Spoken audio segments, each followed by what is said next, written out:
Biblically Centered Kids. Happy Saturday, friends.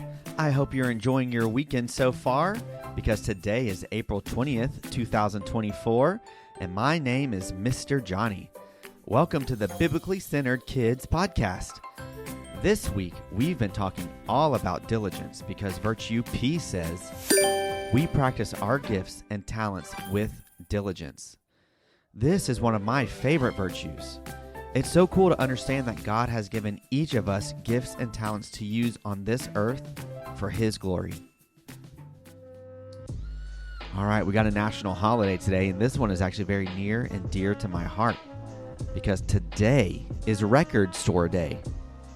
Record Store Day is held on one Saturday in April every year, and this year it's celebrated today on April 20th. The first Record Store Day took place back on April 19th, 2008. The purpose was to celebrate the culture of independently owned record stores across the United States. As the day grew and began to get more recognition, record stores from other countries began celebrating the day as well. And so today, Record Store Day is actually celebrated on every continent except for Antarctica. This day aims to celebrate every individual who contributes to the existence of independently owned record stores. So that could be the staff, the artist, and the customers. And listen, I know we live in a day and age where we can listen to music instantly through apps like Apple Music or Spotify. But have you guys ever heard of records before? What about CDs? Do your parents have any sort of music collection? I grew up in a time before streaming services were even a thing, if you can believe that. If you wanted to listen to music on demand, you had to own the physical version of the album. And while there were aspects of it that may have been inconvenient, in my opinion, the benefits of having a music collection that was yours and personal was a far superior experience than being able to stream music on demand. Over the past several years, I've invested in a record player and have a growing library of vinyl records. While I still do use Spotify and find many benefits to it, it's also nice to pop on a vinyl and listen to the warm tones and the subtle crackles here and there on your favorite album. So, if your home has a record player, maybe today would be a great day to find a local record store to support and grow your collection in the process.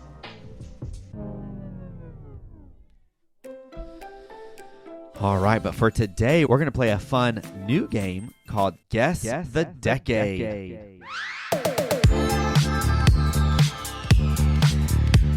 Anyone out there history buffs? Throughout our history, there have been plenty of trends that have come and gone. And in this game, I'm going to ask a question, and you need to see if you can guess the decade I'm referring to.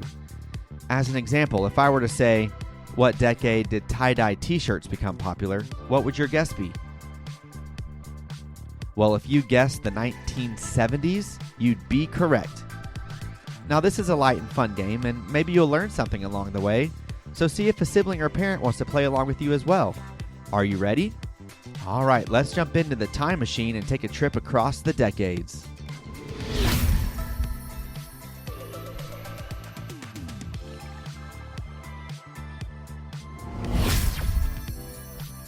All right. In this decade, Elvis Presley was named the king of rock and roll. Which decade was this? The 1950s.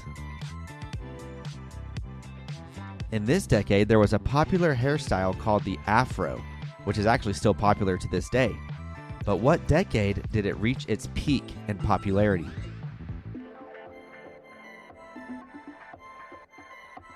The 1960s. Anyone out there like cars or maybe have studied the history of cars? Well, the Ford Model T was released in what decade?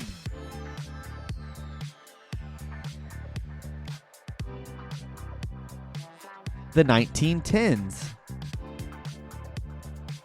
All right, in what decade did roller skating reach its peak of popularity? Anyone out there like to roller skate or rollerblade? Well, when did roller skating reach its peak of popularity? The 1970s.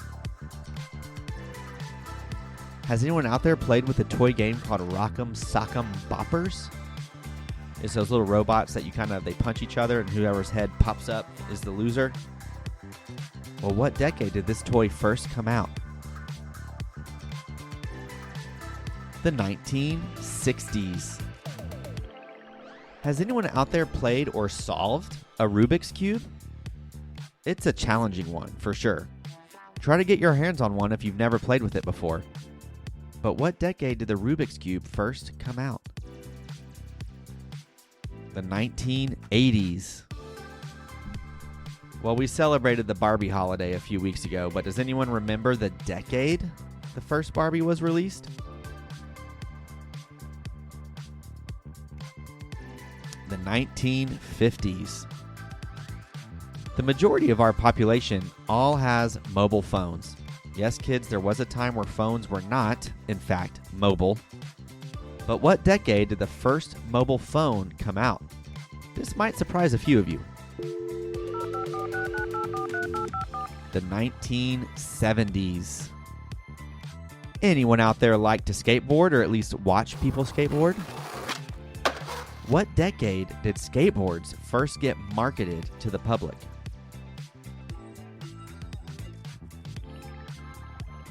The 1960s.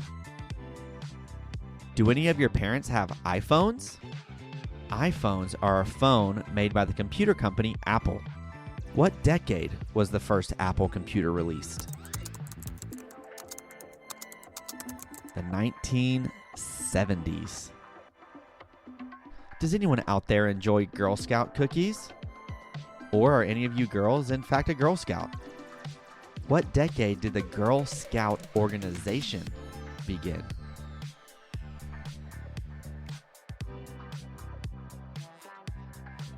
The 1910s. All right, well, there's one thing we all have in common. Well, there's a few things, but for this example specifically, is that we were all babies once. Do any of you have a baby in the house right now? Many parents use disposable diapers these days. You'll know that they're disposable if your parents toss them in the trash bin when they're done using them. But did you know disposable diapers have not always been around? So in which decade were disposable diapers first introduced to the public? The 1960s. All right, in this decade, the Chrysler Building in New York City was completed. At the time, it was the tallest man-made structure ever recorded. What decade was this? The 1920s. All right, the first manned mission to the moon happened in which decade?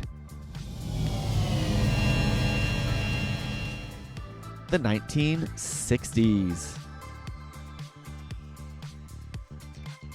Have any of you played with a Tamagotchi or a Gigapet before? They're those little digital pocket pets you have to take care of.